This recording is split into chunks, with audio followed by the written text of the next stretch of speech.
कबूतर और टुनटुनी सब्जियों की खेती किया करते थे। उनके घर के बाहर उनका छोटा सा खेत था।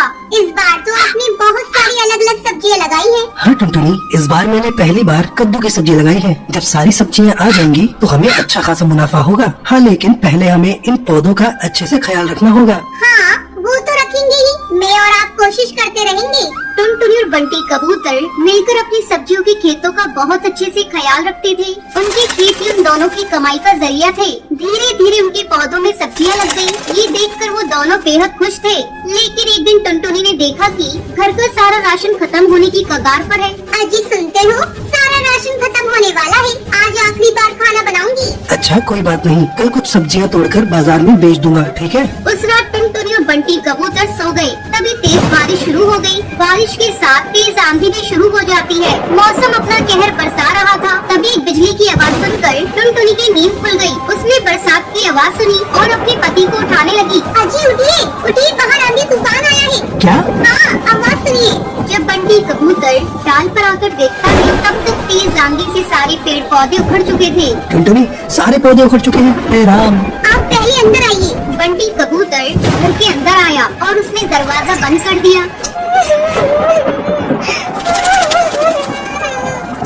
हे राम, अब हमारा क्या होगा? घर में तो राशन भी नहीं है। अब हमें भूखा रहना होगा। हे भगवान, तूने सारी मेहनत बेकार कर दी। अब मैं क्या करूं? अब क्या होगा? रो मत टुनटुनी, कुछ न कुछ जरूर होगा, लेकिन हमें भूखे मरने की नौबत नहीं आएगी। मौसम की मार से उनके सारे पौधे खराब हो चुके थे। ये सोचकर वो दोनों परेशान थे और सुबह हुई और मौसम का कहर रुक गया। आंधियां बंद हो गयी। फिर टुनटुनी और बंटी कबूतर अपने खेत में आए। यहाँ तो सब कुछ तितर बितर हो चुका है, सिवाय इस कद्दू के। तभी उनकी नजरों के सामने एक बड़ा सा कद्दू चमक रहा था।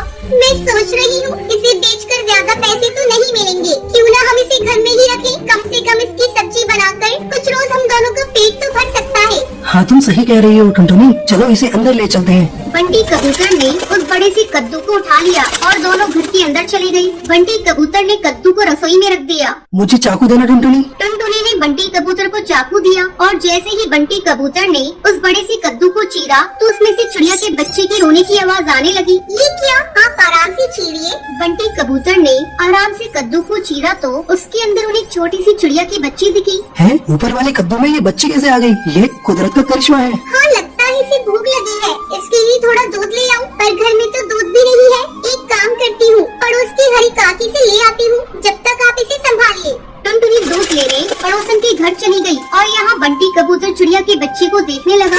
भला कद्दू के अंदर ये चिड़िया का बच्चा कैसे आ गया? लगता है ये कोई मामूली चिड़िया नहीं है, जरूर एक करिश्मा ही है। कुछ देर बाद टुनटुनी दूध लेकर आ गई। टुनटुनी ने जैसे ही बच्ची को दूध पिलाया वैसे ही उसके पंखों से सोने के सिक्कों की बारिश होने लगी। सोने के सिक्के देखकर बंटी कबूतर टुनटुनी दोनों हैरानी में पड़ गए। कहीं ये ख्वाब तो नहीं, ये सब हकीकत है। ये चिड़िया कोई आम चिड़िया नहीं है, ये जरूर कोई जादुई चिड़िया है। अब हमें क्या करना चाहिए?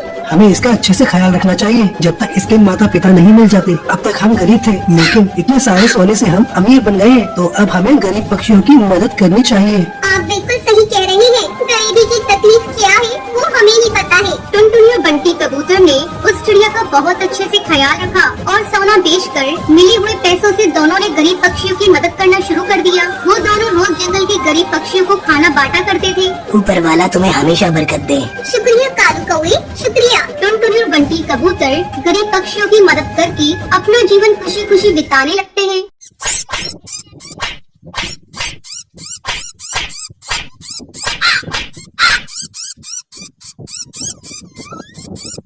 एक समय की बात है, सुंदरवन जंगल में टुनटुनी चिड़िया अपनी सौतेली बहन पिंकी चिड़िया और अपनी सौतेली माँ रानी चिड़िया के साथ रहा करती थी। टुनटुनी की माँ टूनी चिड़िया की मौत कुछ महीनों पहले एक सांप के काटने के कारण हो गई थी।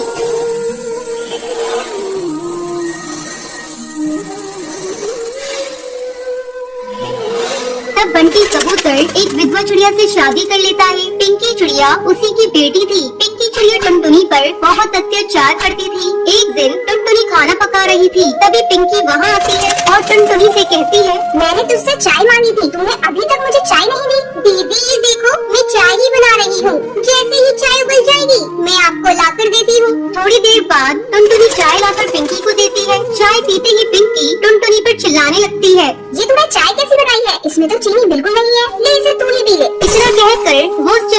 थाली को फेंक देती है। पिंकी चिड़िया का गुस्सा देखकर टुनटुनी रोने लगती है।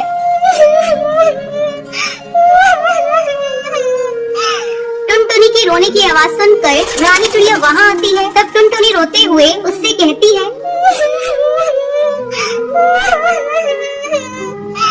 माँ ये देखो, दीदी ने सारी चाय फेंक दी। आहा, टुनटुनी तू मेरी बेटी की शिकायत मुझसे मत किया कर। चल अब चलकर सफाई कर। टुनटुनी को पूरा घोंसला साफ करना पड़ता है।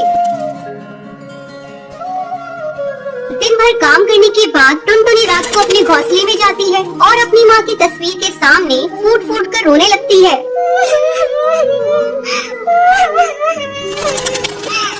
माँ तुम मुझे छोड़कर कहाँ चली गई? पिंकी चिड़िया मुझे बहुत सताती है। पापा भी अब मुझसे पहले की तरह प्यार नहीं करते।